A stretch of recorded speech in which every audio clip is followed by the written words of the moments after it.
ஓம் நமச்சிவாயம். எல்லாருக்கும் வணக்கம். சிவயோகா மாந்திரிக நிலையம் சார்பாக உங்கள் எல்லோரையும் இந்த வீடியோக்குள்ளே வருக என வரவேற்கிறோம். ஸோ இன்றைக்கி கொடுக்கப்பட்டுள்ள தலைப்பு சொர்ண பைரவர் வழிபாடு முறை. நம்ம இந்த சொர்ண பைரவர் வழிபாடு பண்ணோம் அப்படின்னாக்க நமக்கு சகல சௌபாக்கியங்களும் அடையலாம். காசு, பணம், பொருள், பொருளாதாரம், செல்வம், செல்வாக்கு, மதிப்பு, மரியாதை, கௌரவம், அந்தஸ்து, பட்டம் இது கிடைக்கும். அப்போ நம்ம சொர்ண பைரவர் வழிபாடு பண்ணணும். அப்போ அந்த பைரவர் பூஜையை நம்ம செய்கிறதுக்கு என்ன நம்ம பண்ணணும் அப்படின்னாக்கா, பூஜை ஆரம்பிக்கிறதுக்கு முன்னாடி முதல்ல நம்மளுடைய குலதெய்வத்தை நல்லா வழிபாடு பண்ணிக்கணும். குலதெய்வ கோயிலில் போய் நம்ம ஒரு பொங்கல் வச்சு பூஜைகள் பண்ணிவிட்டு நல்ல மானசீகமாக மனசார வேண்டிட்டு வந்து இஷ்ட தெய்வத்தை வழிபாடு பண்ணணும். அதன் பிறகு எல்லை தெய்வத்தை வழிபாடு பண்ணணும். அப்புறம் கன்னி தெய்வ வழிபாடு பண்ணணும். இதெல்லாம் முடிச்சுட்டு நம்ம வீட்டுக்கு இவங்க வரணும் அப்படின்னாக்க நம்ம எல்லையில் இருக்கக்கூடிய எல்லை தெய்வத்தை வழிபாடு பண்ணணும். அந்த எல்லை தெய்வம் வழி விட்டால் மட்டும்தான் நம்ம வீட்டுக்கு யாராக இருந்தாலும் வருவாங்க, எந்த தெய்வ சக்தியாக இருந்தாலும் நம்மளுக்கு வருவாங்க. சரிங்களா? இப்போ இந்த பூஜை ஆரம்பிக்கும் பொழுது அமாவாசை, பௌர்ணமி, தேய்பிறை அஷ்டமி, பஞ்சமி திதி, கிரகண நாட்களில் தான் நம்ம ஆரம்பிக்கணும். இந்த கிரகண நாட்களில் நம்ம ஆரம்பித்து நம்ம பூஜை நம்ம தெளிவாக செய்யணும். அப்போ இதை 2 வகையில் செய்யலாம். ஒன்றும் சைவ முறையிலையும் செய்யலாம், அல்லது அசைவ முறையிலும் செய்யலாம். அதாவது நம்ம சைவ முறையில் நம்ம செய்வதுதான் நமக்கு சிறப்பு. அப்போ சைவ முறையில் செய்யும் பொழுது காலையில் 3 to 7 இந்த டைமில் நம்ம பண்ணணும்.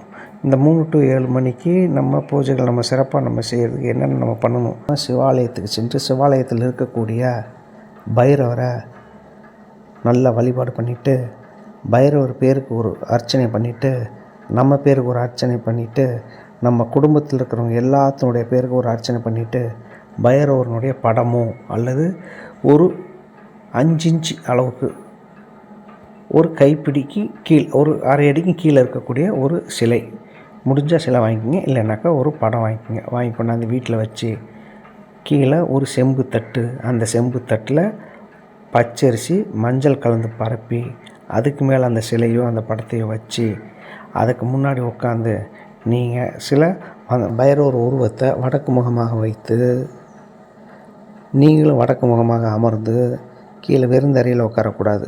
தர்பை பாயோ அல்லது பட்டு விரிப்பான விரித்து அதில் நீங்கள் அமர்ந்து முடிஞ்ச வரலையும் அருணாக்கயிறு இல்லாமல் உட்காந்து நீங்கள் ஜபம் பண்ணுங்கள். அப்படி நீங்கள் ஜபம் பண்ணும் பொழுது உங்களுக்கு அதீதமான ஒரு பலன் கிடைக்கும், ஒரு பவர் கிடைக்கும்.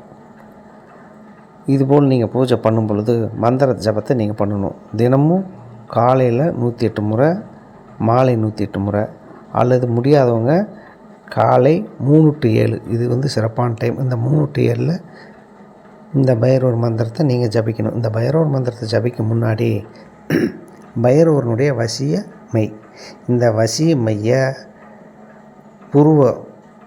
நீங்கள் நெத்தி புருவத்தில் 2 பக்கம் புருவத்தில் நீங்கள் வச்சுக்கிட்டு மந்திரத்தை ஜபிக்கணும். அப்போ ஜபிக்கும் பொழுது கண்ணை மூடி நீங்கள் ஜபிக்கும் பொழுது உங்கள் கண்ணுக்கு முன்னாடி ஒரு ஒளி பிம்பம் காட்சி அளிக்கும். அந்த ஒளி பிம்பம் காட்சி அளிக்கும் பொழுது கண்ணை நீங்கள் திறந்து பார்க்கக்கூடாது.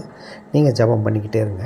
அந்த ஜபம் பண்ண பண்ண பண்ண பண்ண உங்களுக்கு அதிலிருந்து ஒரு அதீதமான ஒரு அந்த ஒளி பிம்பத்திலிருந்து ஒரு ரூபம் மாதிரி உங்கள் உடம்புல உள்ளே இறங்குறது நல்லாவே தெரியும். அந்த உள்ளே நல்லா இறங்குறது தெரியும் பொழுது அதுக்கப்புறம் நீங்கள் தொடர்ந்து நீங்கள் கண்டினியூவாக பண்ணிக்கிட்டே இருக்கணும். இதை 48 நாள் நீங்கள் தொடர்ந்து நீங்கள் பண்ணுங்கள். ஒரு மண்டல் நீங்கள் ஜபிங்க. இந்த ஒரு மண்டல் நீங்கள் ஜபிச்சதுக்கப்புறம் உங்களுடைய வாழ்க்கையில் மிகப்பெரிய முன்னேற்றம், பொருளாதார முன்னேற்றம் எல்லாம் கிடைக்கும். நிச்சயம் ஜெயிக்கலாம், வாழ்க்கையில் முன்னேற்றம் அடையலாம், பொருளாதாரத்தில் பெரிய மேன்மை அடையலாம். நன்றி, வணக்கம்.